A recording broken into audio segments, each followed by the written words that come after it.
अस्सलाम वालेकुम रहमतुल्लाहि व बरकातहू। एक अहम पैगाम जो इस वक्त में यानी वॉकिंग के ख़त्म पर इख्तिताम पर जहन में आया, तो हमने सोचा कि तमामी बिरादरान इस्लाम को और बिरादरान हिंद को ये पैगाम हम पहुंचा दें, बिला तफ़रीक़ मज़हब, चाहे हिंदू हो, मुस्लिम हो, सिख हो, ईसाई हो, सब मेरे अपने भाई हैं।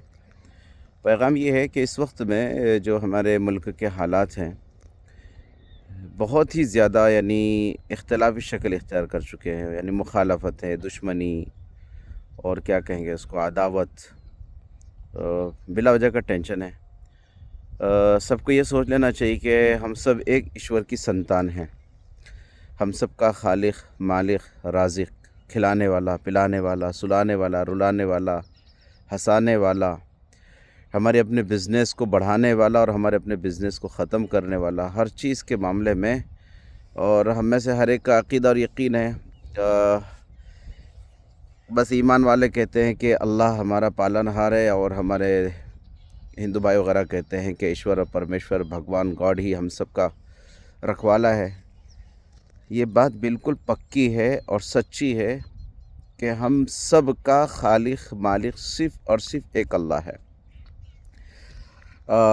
ये हिंदू मुस्लिम लड़ाने की जो शक्लें और कोशिशें इख्तियार की जा रही हैं और मेहनतें भी हो रही हैं और दंगे फसाद होते रहते हैं, ये नहीं होना चाहिए, कभी भी नहीं होना चाहिए। हम अपनी ज़िंदगी के बारे में सोचें। माँ की कोख से हम जब जन्म लेते हैं, कितने साल हमें यहाँ पर जीवित रहना पड़ता है, कितने साल हम ज़िंदा रहते हैं। ज़िंदगी और मौत का कोई भरोसा ही नहीं है।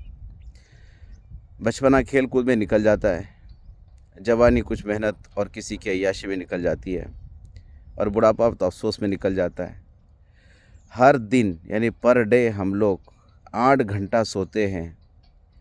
तो अपनी ज़िंदगी के ताल्लुक़ से मुहासबा कर ले तो पता चलता है कि हम लोग 60 साल में से 20 साल सोते हैं, 20 साल सोते हैं। बहुत प्यारी ज़िंदगी है, गौर करें दोस्तों। 20 साल हमारा सोना हो गया। खाने के ताल्लुक़ से सोचे, पर डे जो खाने में हमारा टाइम लगता है, तो आप जब टोटल मारेंगे पता चलेगा 5 साल मुकम्मल खाने में गुजर जाते हैं। 20 साल सोने में, 5 साल खाने में निकल जाते हैं। बिज़नेस के एतबार से हम लोग दिन में चले जाते हैं अपने दुकानों पर। नौकर मालक आपस में क्या होता है हम जानते ही हैं। पड़ोसियों के साथ हमारा वक्त कैसे बीत रहा है। इंसान का आखिरी जो वक्त रहता है, अंतिम समय, 5 साल आदमी बुढ़ापे में गप्पे शप्पे मारता है कि मैंने जवानी में ऐसा काम किया, फलाना काम किया। हाय हाय हाय दोस्तों, बहुत मुख्तसर ज़िंदगी है। और ये जो ज़मीन है, और ज़मीन दुनिया में चाहे कहीं की भी हो, अमेरिका की हो, लंदन की हो, कनाडा की हो, हिंदुस्तान की हो, किसी भी मुल्क की ज़मीन हो, ये ज़मीनें सब ईश्वर की बनाई हुई है। और इस ज़मीन से उगने वाली हर चीज़ ईश्वर की है। खिलाने पिलाने वाला सब वो है। लेकिन ईश्वर ने, उस खुदा ने, उस अल्लाह ने इस ज़मीन पर रहते हुए कुंबे कुंबे को किस तरीके से खिलाना पिलाना, उसका निज़ाम बनाना, तो वो सब चीज़ें अल्लाह की देन होती है। तो हम में से हर आदमी इंसाफ की ज़िंदगी गुजारे, इंसानियत की ज़िंदगी गुजारे, किसी को तकलीफ़ ना दे। मरने के बाद सबका हिसाब किताब होना है, चाहे वो मरने वाला मुसलमान हो, हिंदू हो, सिख हो या ईसाई हो, किसी भी ज़ात पात का इंसान हो, मरने के बाद हिसाब सबका होना है। उस समय को याद रखें। ये हिंदू मुस्लिम क्या झगड़े हैं कि तुम हमारे इलाके में ना आए, तुम सब्ज़ी ना बेचे, तुम हमारे यहाँ वहाँ ना आए। हमें इतना पता है कि मज़हब इस्लाम इसलिए प्यारा मज़हब है कि इस मज़हब में किसी को तकलीफ़ देना जायज़ ही नहीं है। और जो बिला वजह किसी को तकलीफ़ देता है वो मुसलमान ही नहीं है, मुसलमान ही नहीं है। यहाँ तो मक्खी मच्छर जानवर, उनकी भी कदर करने का हुक्म है यहाँ। ये तो इंसान की बात आती है। तो इन दंगों को ख़त्म कीजिए। सियासत अगर करनी है तो सबसे प्यारी सियासत वो कीजिए जो पब्लिक को ज़रूरत है।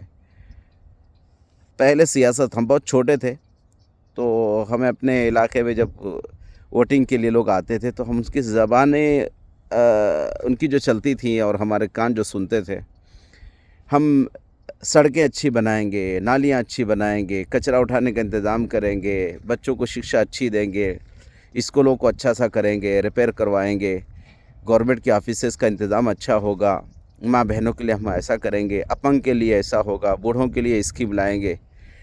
ये इतना अच्छा लगता था सुनने के लिए। अब हम जब बड़े हुए हैं और अब हम जो सुन रहे हैं तो बिल्कुल अजीब ही है। अच्छा नेता और सियासत के मंच से, स्टेज से अच्छी बात सुनने ही नहीं मिलती, चाहे वो कोई भी हो, कोई भी हो। हम तो एक आम व्यक्ति है, एक आम नागरिक है, अच्छी बात सुनने ही नहीं मिल रही है। जिसे देखो, चाहे वो किसी भी पार्टी का आदमी हो, एक दूसरे के ताल्लुक से बुराइयां करते रहते हैं। मेरे प्यारे भाइयों, अब ऐसे इंसान की ज़रूरत है जो किसी को बुराई ना कहे, गलत को गलत कहे। ये मस्जिद मंदिर के झगड़े, मस्जिदों को गिराएंगे, फलाना चीज़ होगी। ईश्वर की इबादत आपको करनी है तो खुली ज़मीन भी काफ़ी है। इन झगड़ों को और इन मसाइल को उठाइए मत। मुसलमान वो है जो मंदिरों की भी हिफाजत करता है। हमें यकीन है, मुझे यकीन है, मैं तो कहूँगा कि इंशाल्लाह मरते दम तक कोई मुसलमान किसी मंदिर को बुरी नज़र से देखेगा भी नहीं, यकीन है हमको। और ये जो कर रहे हैं, ये भी मेरे भाई नादानी में कर रहे हैं, गुस्से में कर रहे हैं, या कोई इनको सिखा रहा होगा। प्यारे भाइयों, आप हमें मिल जाओ तो हम आपको जिगर से लगा के कहेंगे, हम सब एक ईश्वर की संतान हैं। ईश्वर ने सबके दिमाग अलग बनाए, आँखें अलग बनाई, ज़बान अलग बनाई, सबके चेहरे सोच अलग बनाई है। हर कोई अपनी फ़िक्र से, अपनी नज़र से, अपनी हिकमत से और अपने ताकत से वो अपने ईश्वर को पहचान रहा है, अपने रब को पहचान रहा है। पहचाने दीजिए, फ़ैसले बाद में होंगे, लेकिन इस तरह से हिंदुस्तान के, हमारे भारत के नक्शे को बिगाड़िए मत। मैं सबसे कहूँगा, मुल्लाओं से कहूँगा, पंडित से कहूँगा, और जितने भी हमारे धर्म और समाज के जो गुरु होते हैं, बड़े होते हैं, मैं सियासतदानों से कहूँगा, मैं वकीलों से कहूँगा कि अपनी वकालत का इस्तेमाल गलत मत कीजिए, वरना लोगों का वकीलों पर से भरोसा उड़ जाएगा। एक पेशा वकालत आज बदनाम हो रहा है, वकालत बदनाम हो रही है। इसका इस्तेमाल तो इसलिए था ताकि मज़लूमों को जिन्होंने उन पर जुल्म किया है, इंसाफ मिल सके आपके ज़रिए से। आज तो मामलात कुछ उल्टे ही हो रहे हैं। हमने तमाम ओहदों को, वकालत हो, डॉक्टरी हो, इंजीनियरी हो, हमारे सब चीज़ों का आज हमने अपना पेशा बना लिया है। खिदमत नाम की कोई चीज़ ही नहीं है, सेवा नाम की कोई चीज़ ही नहीं है। लोग एजुकेशन के लिए अब डरने लगे हैं। गांव देहात में, खेत में काम करने वाले कहते हैं कि हम लाख दर्जे अच्छे हैं जो पढ़े नहीं हैं। पढ़े लिखे लोग अब इंसाफ की बात नहीं करते, पढ़े लिखे लोग नाइंसाफ़ी के पर्चे जारी करते हैं, गुफ्तगू जारी करते हैं, लोगों को नफ़ा नहीं पहुँचाते, ज़िद में और अपनी क्या कहते हैं इसको आप, हद दर्जा मुसीबतें उठा करके माहौल को ख़राब कर। बहरहाल मैं ज़्यादा कहना नहीं चाहूँगा, तकलीफ़ तो बहुत हो रही है, बस अल्लाह माफ़ करे। और अगर मैंने कोई गलत बात कही हो तो दोस्तों मुझे भी माफ़ करना, क्योंकि हम भी एक दर्द रखने